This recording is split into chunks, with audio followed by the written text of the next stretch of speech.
السلام علیکم دوستانو، د یو کوچنی آیات وظیفه در سره شریکه کوم چې دا وظیفه به ان شاء الله ستاسو په قسمت کې بدلون ضرور راولي.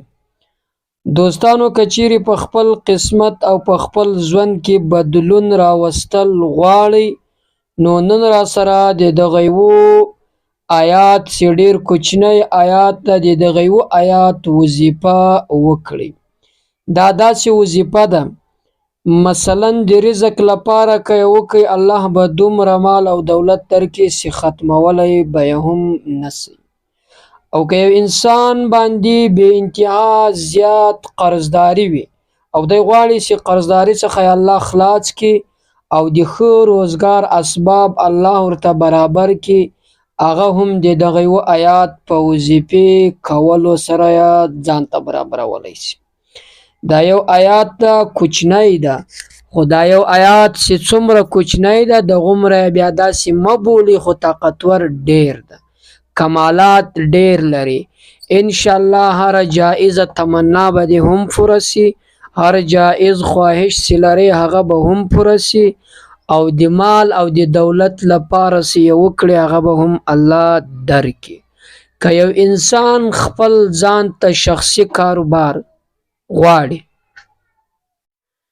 نو هغه د دغه یو آیات د وظیفې ورد شروع کی، ان شاء الله په لږ وخت په لږ کمه موده کې به الله دته د خپل شخصي کاروبار اسباب برابر کی، د خپل روزګار، یعنی چې د بل نوکری، د بل ډیپټي، د بل مزدوري، د بل هغه څه چې مثلا په هغه کې محنتونه زیات دي له هغو څخه ځان خلاصول غواړي، د دې وظیفې په کولو سره ان شاء الله سل فصله کې زه تاسو ته اطمینان درکوم چې الله به نجات ورڅخه درکړي. ځکه چې د بل کاروبار، د بل ډیپټي، د بل نوکري له بل چا سره مزدورتوب کول دا بې انتها ګران کار ده، دا ډیر سخت کار ده.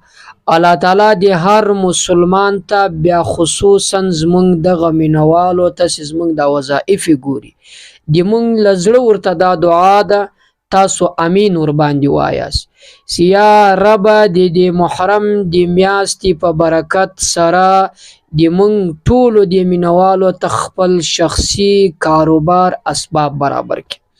یا الله له اسمانه او لمځکې ور باندې غیبي رزق، حلال مال، حلال دولت ور باندې راووروه.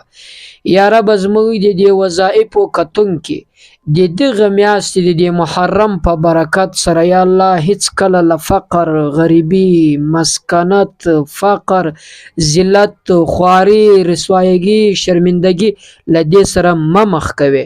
یا الله چې څه مشکلات په کورونو کې لري، یا الله هغه ټول مشکلات یې په خپل فضل و کرم او بیا خاص دې میاشتې په برکت سره ور حل کړي.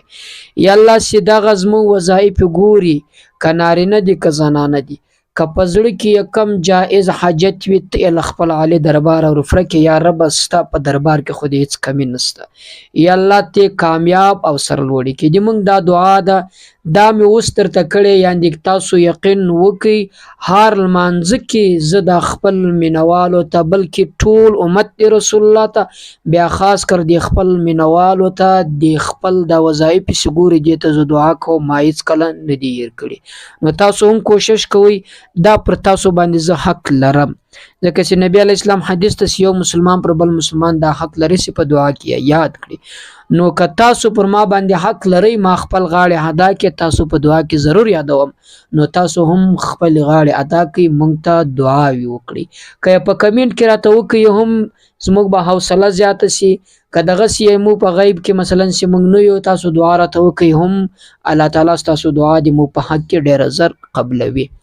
نو دوستانو دا یو آیات سره شریک کوم، دا خاص کر د مال او دولت لپاره خو بیخي طاقتور او بهترین ده، او دا داسې آیات چې اکثره وخت خلکو په خپلو دفترونو کې، په خپلو دکانونو کې، په خپل د کاروبار د روزګار ځایو کې هم دا آیات لیکلی ده. دا آیات والله خیر الرازقین ده. د دې معنا الله ښه رزق ورکوونکی ده.